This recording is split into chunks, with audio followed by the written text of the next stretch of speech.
Mission let's go 저 건물을 찾으러 Pertama-tama yang kita bahas yaitu adalah pengenalan sistem manajemen laboratorium.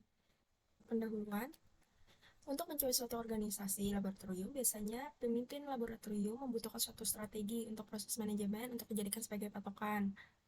Nah, fungsi manajemen ini meliputi merencanakan pengelolaan dan pengevaluasian suatu proses operasional laboratorium sehari-hari, termasuk strategi dan inovasi yang tepat dalam mengembangkan sebuah laboratorium.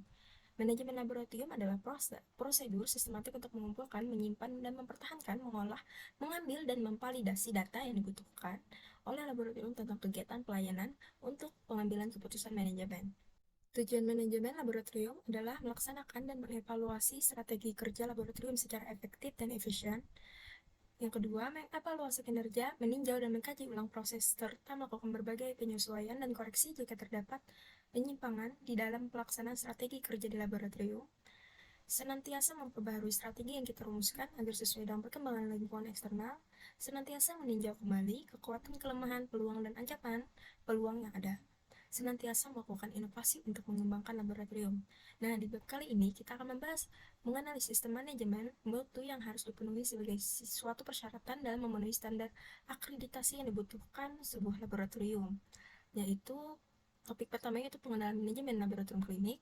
Yang kedua, topik kedua yaitu akreditasi sebagai standar sistem manajemen mutu laboratorium klinik. Yang ketiga yaitu topik ketiga, audit dan kaji ulang manajemen sebagai proses evaluasi penerapan SMM. Setelah mempelajari bab ini, kehendaknya kita dapat menjelaskan sistem manajemen mutu yang ada di laboratorium secara rinci, yaitu menjelaskan konsepnya, terus menjelaskan konsep dasar sistem manajemen di laboratoriumnya, menjelaskan akreditasi untuk laboratorium klinik, menjelaskan fungsi audit dan kaji ulang manajemen sebagai evaluasi penerapan SMM. Nah, sebaiknya kita menggunakan pengalaman kerja kita sebagai petugas laboratorium dalam mempelajari bab ini, paling tidak sebagai pembanding antara teori dan praktek sehari-hari di lapangan agar semua tujuan tersebut agar dapat tercapai. Baik, kita masuk ke topik yang pertama, yaitu mengenai ruang lingkup manajemen laboratorium. Pada topik ini, terdapat dua pokok bahasan. Yang pertama adalah definisi dan ruang lingkup laboratorium klinik. Yang kedua adalah syarat dan klasifikasi sumber daya manusia di laboratorium. Baik, pada bahasan yang pertama, yaitu definisi dan ruang lingkup laboratorium klinik. Laboratorium klinik adalah laboratorium kesehatan yang melaksanakan pelayanan pemeriksaan di bidang hematologi, kimia klinik, atau bidang lain yang berkaitan dengan kepentingan kesehatan. Untuk ruang lingkup dari laboratorium klinik dijelaskan pada pasal 1 Peraturan Menteri Kesehatan Republik Indonesia Nomor 411 Tahun 2010. Dikatakan bahwa laboratorium kesehatan terdiri dari laboratorium klinik, laboratorium kesehatan masyarakat, dan laboratorium kesehatan lingkungan. Untuk laboratorium klinik dibagi menjadi 3, yaitu laboratorium klinik pratama, madya, dan utama. Bahasan yang kedua adalah syarat dan klasifikasi sumber daya manusia di laboratorium. Untuk sumber daya di laboratorium dibagi menjadi 2, yaitu sumber daya manusia dan sumber daya non-manusia.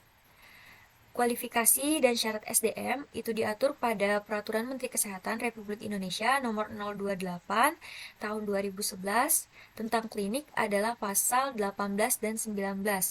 Pada pasal 18 dikatakan bahwa setiap tenaga medis yang berpraktik di klinik harus mempunyai surat tanda registrasi dan surat izin praktik sesuai ketentuan peraturan perundang-undangan.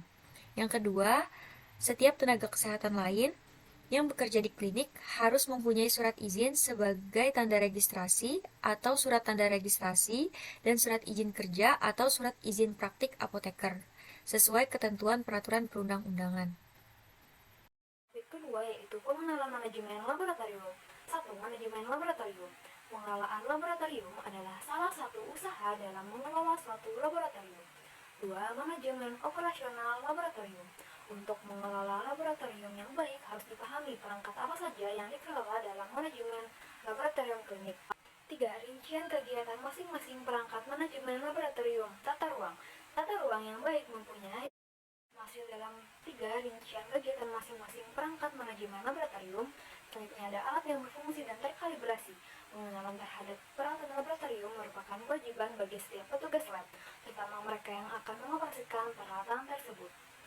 Selanjutnya, infrastruktur laboratorium. Ini ada meliputi sarana utama dan sarana pendukung. Berikut ini akan diberikan beberapa petunjuk umum pengamanan lab agar setiap analis atau ATLM dapat bekerja dengan aman. Prinsip umum pengamanan laboratorium yakni tanggung jawab kepala atau pimpinan lab, kerapian, kebersihan, konsentrasi terhadap pekerjaan, pertolongan pertama, dan masih banyak lagi. Adapun cara penanganan alat-alat di laboratorium akan dijelaskan setelah ini. Halo, perkenalkan saya Arifan Hanasinta dengan NIM P0714221003. Saya akan melanjutkan materi dari teman saya. Cara penanganan alat-alat di laboratorium. Untuk alat-alat gelasnya setelah digunakan, bersihkan dan disimpan dalam keadaan bersih dan disterilisasi. Memotong pipa kaca, gunakan APD yaitu sarung tangan, dan pecahan kaca disumbat dengan gabus. Untuk mencabut pipa kaca, keluarkan dengan hati-hati, jangan gunakan kaca yang retak. Dan oleh semua bejana, biasakan menulis tanggal, nama orang yang membuat, konsentrasi, nama zat, bahayanya, dan zat-zat kimia yang ada dalam bejana tersebut. Alat-alat yang berhubungan dengan tabung gas harus menggunakan safety use. Selanjutnya untuk menggunakan pipet haruslah dengan hati-hati agar tidak pecah. Dan gunakan pipet pump, jangan sampai ada cairan yang masuk dalam pipet pump karena itu bisa merusak pipet pumpnya. Untuk masalah melepaskan tutup kaca yang kencang dipaksa. Selanjutnya untuk kebakaran, ini sudah ada, saya tampilkan. Untuk klasifikasi kebakaran, untuk kelas A itu adalah benda padat. Untuk kelas B itu adalah bahan bakar cair atau gas. Kelas C adalah komponen listrik seperti benda-benda elektronik, dan untuk kelas D adalah logam dan metal. Untuk jenis apa yang digunakan juga sesuai dengan kelas-kelasnya tadi. Kelas selanjutnya kita akan menyambung poin-poinnya. Organisasi laboratorium meliputi struktur organisasi, deskripsi pekerjaan, serta susunan personalia yang mengelola laboratorium tersebut. Tanpa adanya dana yang cukup, kegiatan operasional laboratorium akan berjalan tersendat-sendat, bahkan mungkin tidak dapat beroperasi dengan baik. Peran tersebut dapat diperoleh dari pendidikan tambahan, workshop, ataupun magang di tempat lain. Selanjutnya adalah peraturan umum di laboratorium. Larang menyentuh binatang, pakai kacamata pelindung, pakai jas laboratorium, pakai sarung tangan jika diperlukan, jangan makan dan minum di area kerja. Pastikan Anda rapi dan bersihkan area kerja Anda. Poin K adalah penanganan masalah umum. Untuk tumpahan minyak, tambahkan pasir terlebih dahulu, sapu, dan buang ke tong sampah logam yang ditutup rapat. Jadi pekerjaan laboratorium seperti praktik, penelitian, dan pelayanan umum harus didiskusikan sebelumnya dengan kepala atau pimpinan laboratorium. Sistem pengelolaan operasional laboratorium yang baik dan sesuai dengan situasi kondisi setempat dibutuhkan agar semua kegiatan yang dilakukan di dalam laboratorium dapat berjalan dengan lancar. Untuk mencapai hal tersebut, beberapa hal yang telah dijelaskan di atas perlu diperhatikan. Peran kepala atau pimpinan laboratorium sangatlah penting dalam menerapkan proses manajemen pengelolaan laboratorium, termasuk dukungan keterampilan dari segala elemen yang ada di dalamnya. Baik, saya akan melanjutkan materi dari teman saya. Selanjutnya topik 3, sistem manajemen mutu laboratorium. 1. Prinsip manajemen mutu. Berdasarkan standar SNI, ada 8 dasar manajemen mutu yang dapat dipakai oleh kepala atau pimpinan laboratorium sebagai manajemen puncak untuk memimpin organisasi ke arah perbaikan kinerja organisasi. 8 dasar manajemen mutu di lab klinik. 1. Fokus pada pelanggan. 2. Kepemimpinan. 3. Keterlibatan semua personel. 4. Pendekatan proses. 5. Pendekatan sistem pada manajemen. 6. Perbaikan berkesinambungan. 7. Pendekatan fakta pada pengambilan keputusan. Dan 8. Hubungan saling menguntungkan dengan pemasok. Keberhasilan penggunaan 8 prinsip manajemen di atas oleh suatu organisasi akan menghasilkan manfaat bagi pihak yang berkepentingan, seperti perbaikan keuangan, penciptaan nilai, dan peningkatan kualitas. SMM yang diterapkan di laboratorium akan dapat membantu meningkatkan kepuasan para pelanggan dan dapat memberi kerangka kerja bagi perbaikan berkelanjutan bagi pihak yang berkepentingan.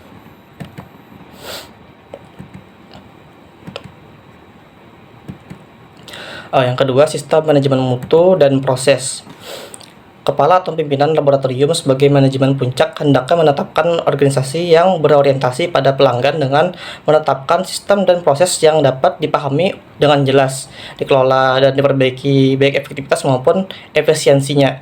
Selain itu, kepala atau pimpinan laboratorium sebaiknya manajemen puncak harus memastikan operasi dan kendali proses yang efektif dan efisien, serta menjamin sarana dan data yang dipakai untuk menentukan kinerja organisasi yang memuaskan.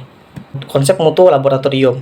Data hasil pengujian atau pemeriksaan laboratorium dapat dikatakan mempunyai mutu tinggi apabila data hasil tersebut dapat memuaskan pelanggan dengan tetap mempertimbangkan aspek teknis sehingga ketelitian dan ketepatan yang tinggi dapat dicapai. Selain interdokumentasi itu, data harus mempunyai kemampuan penelusuran, pengukuran dan dengan baik sehingga dapat dipertahankan secara ilmiah maupun hukum. Hal ini berarti seluruh metode dan prosedur operasional laboratorium harus terpadu, mulai dari perencanaan pengambilan sampel, penanganan, pengujian atau pemeriksaan laboratorium, sampai pemberian laporan hasil ke pelanggan. Laboratorium harus selalu mengembangkan dan menerapkan pengendalian mutu atau quality control jaminan mutu atau quality assurance dalam setiap kegiatan pengujian atau pemeriksaannya. Assalamualaikum warahmatullahi wabarakatuh. Saya Muhammad Adi Taufik Rahman. Pada kesempatan kali ini saya akan melanjutkan topik bahasan pada bab kali ini. Kita akan memasuki bab tentang kebijakan mutu.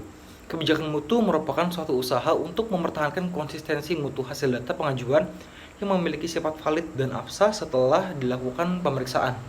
Kebijakan mutu diperlukan dengan sistematis guna memberikan kepercayaan pengguna bahwa data hasil yang dikeluarkan sepenuhnya dapat dipertanggungjawabkan. Oleh karena itu, di laboratorium dituntut untuk menerapkan, serta memelihara sistem manajemen yang sudah ditetapkan agar tetap sesuai dengan prosedur, proses, dan sumber dayanya itu sendiri.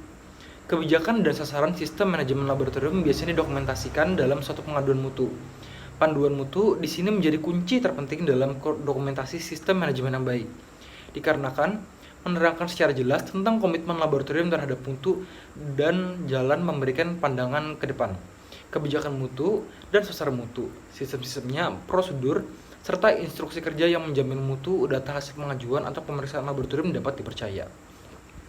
Selanjutnya yaitu sasaran mutu. Kebijakan mutu merupakan suatu proses perhatian atau target yang mengarahkan organisasi dan pengguna sumber daya guna mencapai hasil yang dimaksud. Sasaran mutu dapat berupa gabungan antara sasaran jangka pendek dan jangka panjang yang saling berkesinambungan, serta harus dilakukan guna mempermudah proses pengukuran sebagai pertimbangan apakah sasaran sistem tersebut berjalan efektif atau tidak. Penetapan sasaran mutu didasarkan pada penetapan kebutuhan dan harapan pelanggan dari pihak yang berkepentingan. Kemudian pada saat menetapkan sasaran mutu, manajemen laboratorium hendaknya memperhatikan beberapa hal. Di antaranya yaitu kebutuhan masa kini dan yang akan datang pada organisasi, temuan yang relevan berdasarkan kaji ulang manajemen yang dilakukan, kinerja laboratorium, serta penilaian proses. Kemudian masih pada materi sasaran mutu, sistem manajemen dalam sasaran mutu antara lain yaitu untuk memastikan bahwa sistem manajemen didokumentasikan secara memadai dengan mempertimbangkan kaji ulang yang sesuai, audit dan pengendalian mutu internal yang bagus. Kemudian untuk memastikan bahwa pengelolaan data dilaksanakan sesuai prosedur keamanan, rekaman, perhitungan, verifikasi dan validasi, wewenang, pengiriman, penyimpanan, dan pemusnahan seluruh data hasil pengujian, pemeriksaan, serta rekaman yang berhubungan terhadap data pasien. Sedangkan penggunaan sumber daya dalam sasaran mutu antara lain yaitu untuk memastikan bahwa personel disupervisi serta efektif dalam memadai dan kompeten dalam melaksanakan tugas yang telah ditentukan. Kemudian untuk memastikan bahwa metode pengujian atau pemeriksaan, validasi, dan verifikasi menggunakan pengendalian mutu atau quality control yang memadai. Dan yang terakhir yaitu untuk memastikan bahwa kondisi akomodasi serta lingkungan pengujian atau pemeriksaan memadai untuk melakukan kegiatan pemeriksaan tersebut pada suatu laboratorium.